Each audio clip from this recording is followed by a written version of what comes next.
The winner of the 2014 Heisman Memorial Trophy is Marcus Mariota.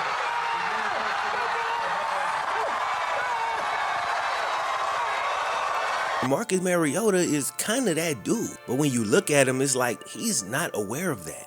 After a humble upbringing in Honolulu, Hawaii, dude grew up to earn $70 million in NFL salary. He was the first Hawaii-born athlete to win the Heisman Trophy, and he didn't do it at Ohio State, didn't do it at Notre Dame, didn't do it at Bama, didn't do it at Oklahoma. He instead became the first and only Oregon Ducks player to get college football's most prestigious award. He was the second overall pick in the NFL draft, and he stuck around in the league for a decade now. So how is it that with all of that going for himself, Marcus Mariota has lost his confidence? Today we'll look at his childhood, his culture, and his whole football story, from Pop Warner to the league, trying to find that answer. This is basically a character study of a real life person. Y'all know what time it is, man. Cue the Wayne. Yeah, you'll never know quitter, 'cause I'ma go get her. Today's video is sponsored by Cook Unity. So Cook Unity connects a diverse group of chefs who cook these delicious, inventive meals fresh every day in these regional micro kitchens, as opposed to more of like a warehouse production style facility. The chefs cook meals with real ingredients, nothing artificial, with humanely raised meats and organic ingredients when possible. Now the subscription is flexible. You can pause it, skip weeks, or flat out cancel it at any point in time. And one of the clutch things for me when it comes to Cook Unity is the fact that they got 7 different dietary preference filters available. After your boy had some lingering digestive issues, I solved my issues by eating more of a plant-based diet. So while I'm not fully vegan, because I do still eat meat, I just reduced the times I eat it to like a couple days a week. So with that being the case, the vegan option came in clutch for your boy during those other days. And they also have paleo options, gluten-free options, whatever dietary preferences you're on at the moment. Today I'm messing with these Creole braised vegetables over Haitian black rice by Chef Nahika Hillary out of Texas. And these meals be good, bro. I be messing these mugs up. And for me, it's nice to get a variety of foods into my diet that are prepared by a chef who knows how to make it right. Because I can't always make my food taste like they say it tastes in these vegan videos. So as I've been eating more plant-based, I find myself eating the same damn meals over and over. You know, I got my go-tos that I could make that taste good, but Cook Unity helped me get some different foods and combinations that I wouldn't know to try or couldn't prepare on this level. And it been saving me from running to these restaurants every night.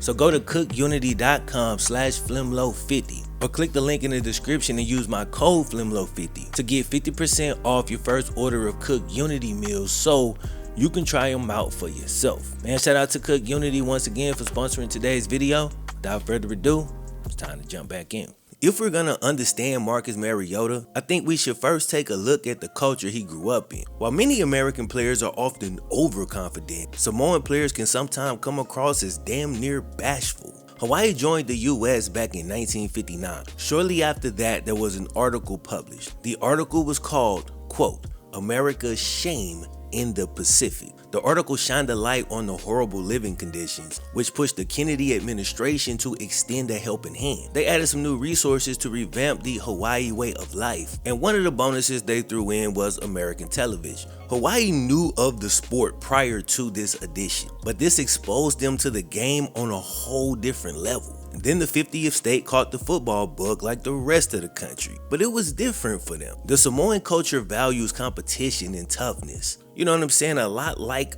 the rest of America, but with an extra emphasis on community over individual. Unlike here where a lot of coaches preach it but are out for themselves. Especially in college, a lot of coaches weaponize this. Sacrifice yourself and do what's best for the team. But there's a conflict of interest because what's best for the team is usually best for the coach.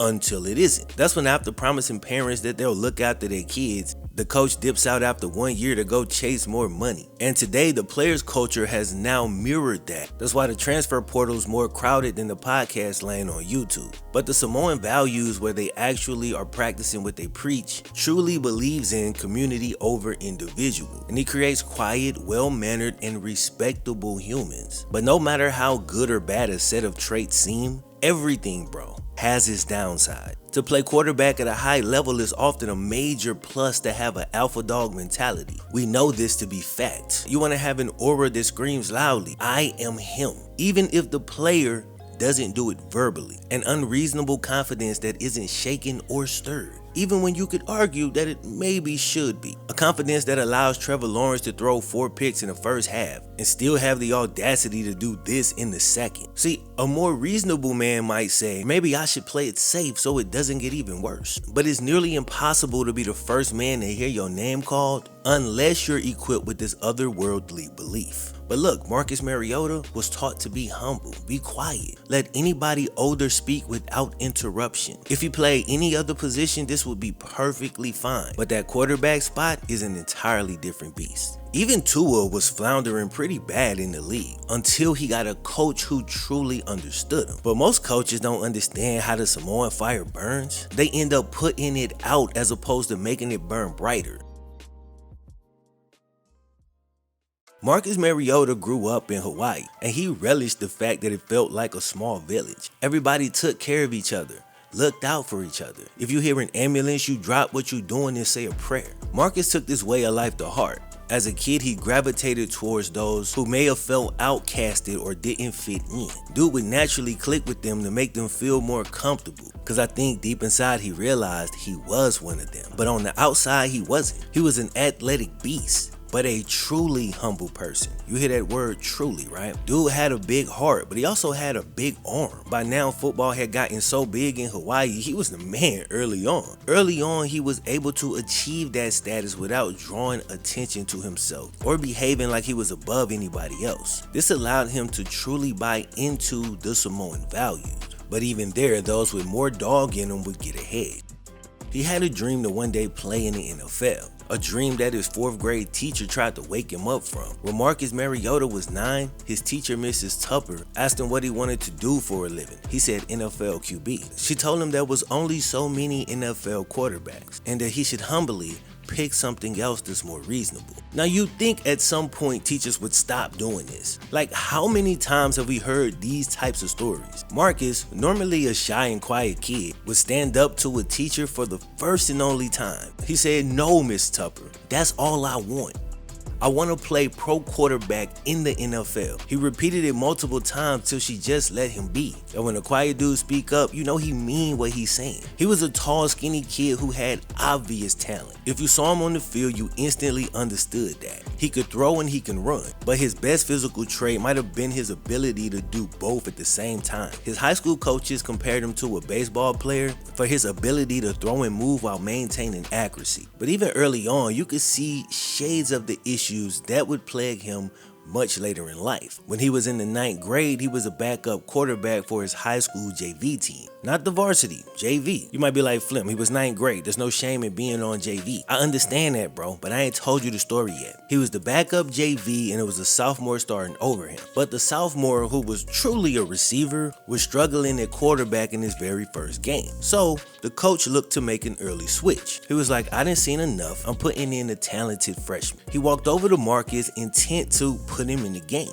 but he noticed his body language and the timid look in his eyes. The coach knew in an instant that despite all the talent, the quiet, bashful, talented freshman wasn't yet ready even for JV. Like, he had what it took, but he needed to believe it. Here's the thing, the coach understood how Marcus was wired. Didn't put him in the game then, waited till the next Monday, pulled him to the side, had a talk with him, boosted his confidence, put a battery in his back. The next game, Marcus got in at the quarterback position, won the game, and after that, you'd think he'd take off. But he sat in the starter's block long after the starter's pistol went off. And like the starter's pistol, his career was shooting off blanks. His sophomore year passed, junior season came, and he still wasn't the starting quarterback at his high school. Mind you, this was a kid coaches were saying was the most talented football player they had ever seen. They were saying that before he went to high school, and now he's a junior and still isn't starting. Because Mariota could never assert himself as the team's leader, there was always somebody who started over him. Now, I read a bunch of articles and watched a bunch of videos in preparation for doing this vid, and I picked up the fact that Marcus was pretty close with his graduating high school class. So I wonder if he was only comfortable with them. He talked about the fact that since they were 7th grade, they had always talked about winning them a state title. And given his personality, it's not far-fetched to believe that he struggled to assert himself outside of his class. Their culture places emphasis on showing respect to those with seniority, and it makes me wonder. Maybe Marcus took that too literally and showed too much respect to his upperclassmen and therefore felt unfit to lead them. This is possible, and if it's true, it goes back to what I was saying earlier. Even the quote good things all have downsides, bro. Balance is everything, and it happens to be insanely difficult to achieve. But in this case, a generally good rule of thumb could have contributed to one of the most talented Hawaii quarterbacks not actually reaching his true potential during his time in high school football. Now, a lot of sports dads we know raise a fit when their kid isn't playing. Sometimes it's ego, sometimes it's bigger than that. A lot of times it's because they're concerned with their kid's future. For a lot of players, this is their best shot at attending college. And this 100% is the case in Hawaii, where they fall far behind most states in education. Where I'm from, I can relate. I'm sure a lot of y'all can too. If you come from a place where sports is the primary way out. Troy Polamalu described football in Hawaii as, quote, a meal ticket. These were his exact words. Football is one of the primary ways that Hawaiian boys get access to a good college. But Marcus's dad, seeing his son who had all of this promise sitting on the bench as a high school junior, decided to take matters into his own hands and started taking his son to different football camps. When Marcus went to Oregon's camp, he impressed him so much that this backup quarterback was offered a scholarship.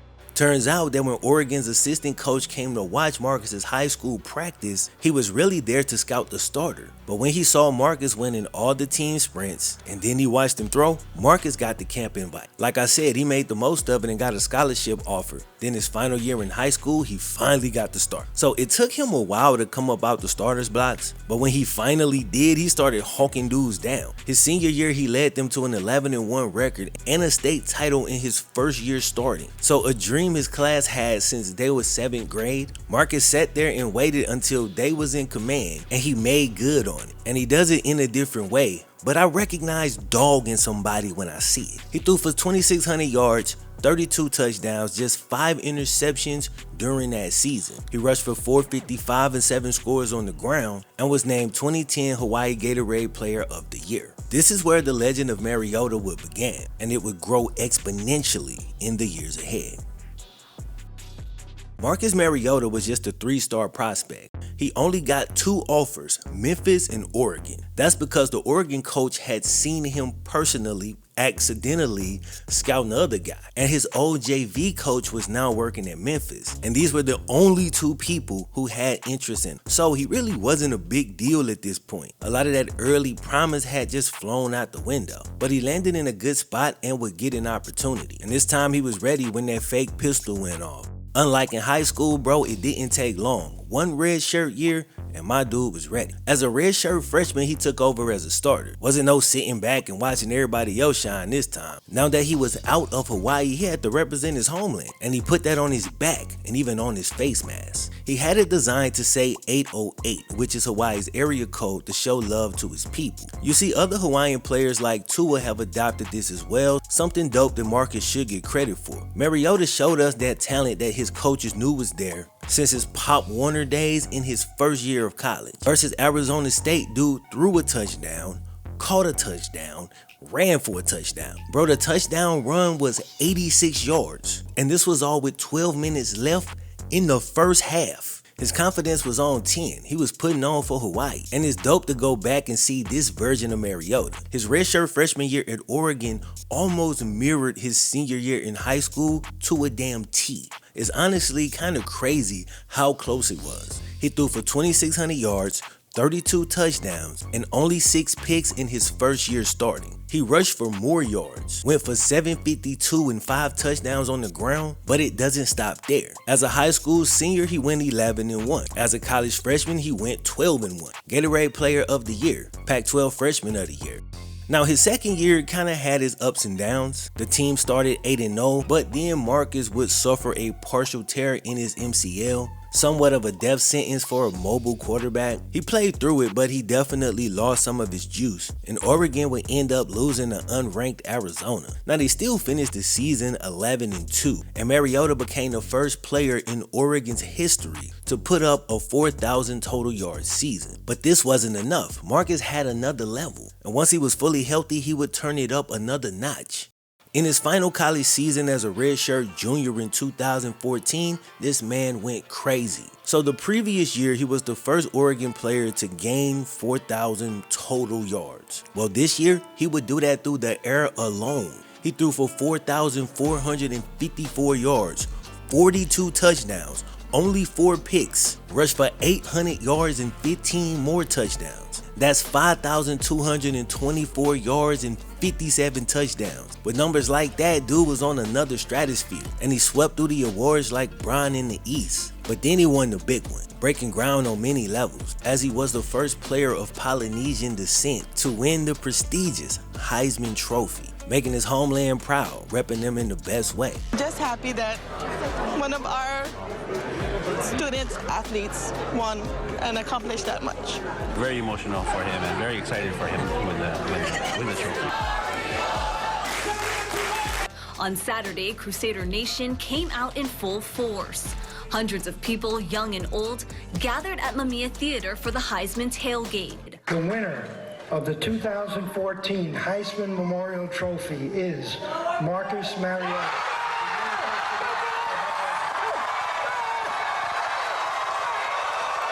This helped break down barriers for Samoan players who'd previously been typecast as primarily offensive and defensive linemen. You know, big tough dudes, but not the most athletic. He was also the first Oregon player to win the Heisman Trophy. Until this day, he's contributed the only Heisman to their school. When I say he's that dude, bro, look what he's accomplished. But the world moves so fast that people just forget. In the Rose Bowl, he faced off against a man that he'll forever be linked to thanks to their draft placements. We'll discuss that in a moment, but the 2015 Rose Bowl, number 2 Oregon played against number 3 Florida State. This was the first year of the college football playoff. And you had last year's Heisman winner versus this year's Heisman winner. And while both men came out the game with similar passing numbers, at the end of the day, you gotta give it to Mariota. In the first half of the game, things was very close, but Mariota's 3 second half touchdowns would turn it to a blowout. That win sent Oregon to the national championship and gave Marcus the opportunity of a lifetime. Bro, if he can win the Heisman and the national championship, the pride he'd bring to his people would have been immeasurable. And since his values were always more about the team first, a team honor would have probably meant more to him than a solo one. Mariota played well and led after 3 quarters, but a 4th quarter push would put Ohio State in firm command. And while Marcus outplayed the opposing quarterback, Zeke was just feasting on that Oregon defense. Following the loss, Mariota declared for the NFL draft, a dream he had held since a 9-year-old in Mrs. Tupper's class. A dream strong enough that he was willing to stand up to an elder. Now, growing up in Hawaii, the dream had to seem far-fetched, so ridiculous that you understand where Miss Tupper was coming from. But at that time, Marcus held that unreasonable confidence, the ability to make the impossible seem damn near inevitable. But at some point after his dream was achieved, he would slowly but surely lose that belief. The fire in his eyes would burn out. His hair would turn the color of used charcoal. But it didn't happen immediately. It was a gradual process. The next 10 years would be rough on Marcus. His beliefs would be challenged, and his body would break down, as the telltale signs of internal strife would prominently display themselves externally. In the 2015 draft, only one man would be chosen before the kid from Hawaii. It was the man who'd won the Heisman Trophy 1 year sooner, and the man who Marcus had just beaten in the college football playoff. Mariota was picked second to the Tennessee Titans, and a kid who grew up in poverty got $24 million. And I know I said it 24 million times, but a happy ending depends on where you stop the story. But at this point, the state of Hawaii was fully behind him. And look, bro, that support was definitely felt. As a rookie, he had the best-selling jersey in the league. He said, quote, "It's surreal for me. A crazy, crazy deal for sure." His first game in the NFL would be against a familiar foe. They put him and Jameis against each other right out of the damn gate. Mariota threw the ball only 15 times, but 4 of those passes were for touchdowns. Dude had twice as many touchdowns as he had incompletions. Titans won 42-14, phenomenal debut. Throughout his first 2 seasons, he developed as you'd hope. Solid rookie year, big step in year 2. Mariota throughout his entire football career always seemed to have another level to unlock. He'd come back every year just a little bit better. And guess what? His second year in the NFL was no different. However, that 3,400-yard, 26 touchdown season would be his absolute peak. Only downhill from here. In year 3, he had a negative touchdown to interception ratio for the first time in his whole football career. The Titans still went 9-7, same as the year before, but made the playoffs this time with the wild card berth. Despite having a down season, Mariota played well in the playoffs and made one of the best highlights of his career. He threw a touchdown pass to himself and sparked a massive comeback win in his first playoff game. A rookie Patrick Mahomes, who wasn't even starting yet, could only sit on the opposing bench and watch this play. He would actually remember this until this very day. Even when Marcus seemed to forget, Mahomes never did. And you had an epic win, Errol. I was there, I was watching. I was about to say that. Yeah. It was one of the coolest things I've ever seen. When you throw a pass and you catch it and then score a touchdown, I think it might have been 4th down or something too, man. That was wild. In the next round, Mariota ran into Brady. And that's a brick wall most young quarterbacks wasn't able to climb. Mariota was no different, but his solid postseason play had kind of made people forget about his rough regular season. See, he'd come into that season recovering from a surgery to repair his right fibula, which contributed to the step back. He then suffered a hamstring injury in the middle of that season, which limited his legs, which was a big part of his game. But now that he'd gotten into the postseason and played pretty well, he'd picked up momentum. Momentum he'd hoped to carry going into year 4. And here in just 1 second, we'll talk about how that turned out. But let's lay it out. At this point in the story, we're 3 years in. Solid rookie year, good second year, took a step back in year 3, but made the postseason for the very first time and played pretty well there. So all in all, pretty good. Year 4 rolls around. He's coming in with momentum, but lost it all when he hurt his elbow in freaking week 1, right out of the gate, opening yet another season with a damn injury. He missed week 2 and came back to play in week 3 when his backup Blaine Gabbert suffered a concussion. Now, was Mariota really ready to come back? Hard to say, but he learned the lesson in his JV days. When the coach asks if you're ready to go in, you display confidence, whether you are or you aren't. So like the Fugees, ready or not, here I come, but ain't no taking it slowly. After year 2, each of the next 3 seasons would end up being the worst in Mariota's career. Things got worse and worse, kept rolling downhill, till his career was an avalanche of untapped potential. Mariota would suffer an injury that caused him to miss time in all but 1 season of his Titans career. And that coach asking him if he was ready to come back in or not was a completely different guy in most of them years as well. 3 different head coaches, 4 different offensive coordinators in 5 years, bro. Zero consistency. Every year he was hurt and trying to learn a new playbook, new coach, new approach. It was really mishandled. Once you start to understand that, the picture becomes clear. This is how you go from promising rookie and second-year player to a career backup in the snap of a fibula. In 2019, Mariota was benched for Ryan Tannehill. Getting benched in a contract year is about as bad as it can get. You'd have to imagine 2018 and 2019 had taken a pretty big toll on Mariota's confidence. It's pretty likely that as a quiet, bashful kid, he built much of his confidence on top of his football prowess. So once you strip that back, I'm not sure what's left. Now he's trying to tread water and it's kind of tough to watch. He couldn't get a rhythm, his new coaches was losing patience, and he kept getting injured over and over. Why was all these bad things happening to such a good dude? It's the type of stuff that make you question beliefs you used to be sure of. Once them core principles are shaken even slightly and things that used to be concrete become less solidified, it starts to eat away at your core. That resilience and strength that you could always lean on is now slightly unstable. This won't break you entirely, but it does leave you vulnerable, and you now have nothing to shield you from the next psychological hit.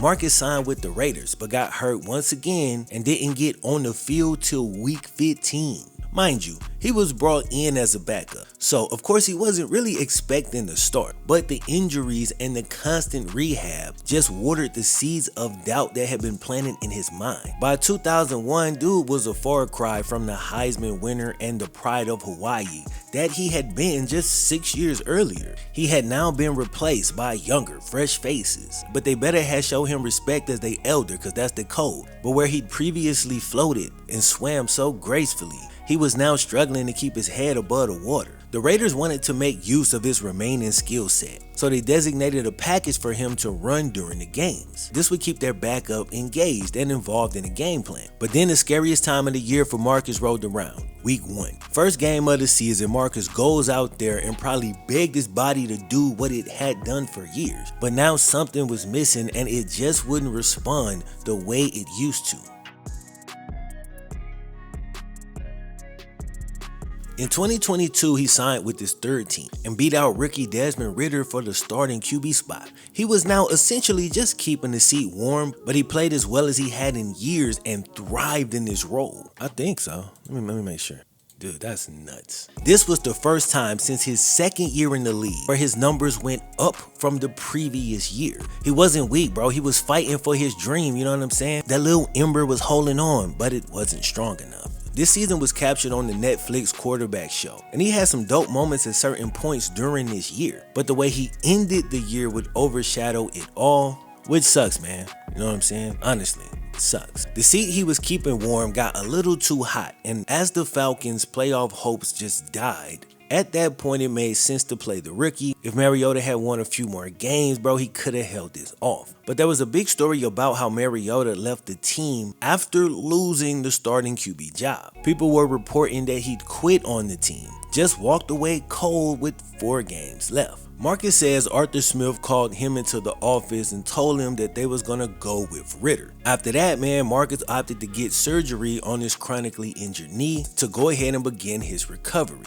He and his wife had also just had a newly born daughter, so he decided to recover at home and spend some time with her. But Arthur Smith didn't back up that claim. When he and I had that conversation, that's not what we talked about. Here he's referring to Marcus leaving the team. Those are private conversations, but it was more about where we were as a team and as a player and what the future might hold. He then says, I love Marcus. Thankful I got to spend more time with him. Then he says something real, which does give him more credibility. He said, quote, people look at them and think they're robots. They wear a helmet that they're these modern day gladiators. But there's life outside the building. He gave us everything he had. Based on other things I've seen from Arthur Smith, I'm really not inclined to take his word for things. But based on everything he said, bro, it's hard to imagine him just flat lying about Marcus not having that convo with him. I'm wondering if Marcus kind of took that flight home and then made that decision after he'd already left. So maybe he didn't tell Arthur that during that initial conversation, but it's possible he called back and then gave that information. Here's what Marcus had to say. Quote, I gave everything I had for this team. I thought I was making a good decision for everybody. Ultimately, we decided that getting my knee fixed was in the best interest. I came home, got my knee fixed, and I've been in Vegas. I'm not really sure why that had to be the narrative. Depending on how you look at it, you can take either side. Maybe you feel he should have finished that last month. After all, it is the collective over the individual. On the other hand, why wait longer to get your knee fixed? The sooner you do it, the better off you'll be the following year. And since the team had moved on to Desmond Ridder, it was clear that Marcus would be auditioning somewhere else the next season. In the past, given the way Marcus was brought up, I think he absolutely would have opted to stay with the team. That would be to his own detriment, by the way. But him being there to kind of mentor Ridder would have been best for the unit. I think some of those values can get chewed away at when you realize that most people won't extend that same courtesy to you. When the people who hyped you up then start to tear you down and you feel increasingly isolated, survival kicks in. I think a lot of the beautiful beliefs Mariota was raised on, once he left Hawaii, he realized he was in a different world. Then once his body started to break down and reality struck, I think it took a toll on his confidence like it would with anybody. See, when you have substance to who you are as a person, I think you're cool with not always winning out at everything. But it's when you start to feel like you're being actively punished, That's when you begin to really question things. And uncertainty is the opposite of confidence. Watching Netflix Quarterback, it was painfully glaring that anytime Marcus Mariota was on camera, the energy was just sucked out of the whole show. His lack of belief in himself was pretty hard to watch. And I was sitting there with my wife and we was pulling for him so hard, even though I knew how the season was going to end. But he just looked like a man who's internally wounded. And I hope he can find some healing, because I know what that's like. In the reunion show, it was so bad that Mahomes and Kirk Cousins were actively trying to pick him up. They could feel the discomfort, and I applaud them for that too. That's when Mahomes brought up the touchdown pass he threw to himself. It was good to see the dude laugh and pick his head up and stop mumbling his words. Bro, you Marcus Mariota. Marcus Mariota.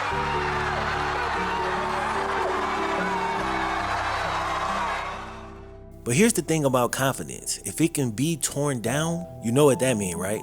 It can be rebuilt. So don't let a few L's weigh you down. You a football player, bro. You know what the we do with weights? Man, you still that dude, and if don't nobody know it, you gotta know it for yourself. You made a promise to yourself when you was in the 4th grade, and you did it. You overdid it. So stop holding your head down. True confidence is a far cry from arrogance. Arrogance is baseless. Confidence is built. Let your convictions stay true, even through life's disappointments. Let your L's be lighter fluid, and your falls be firewood.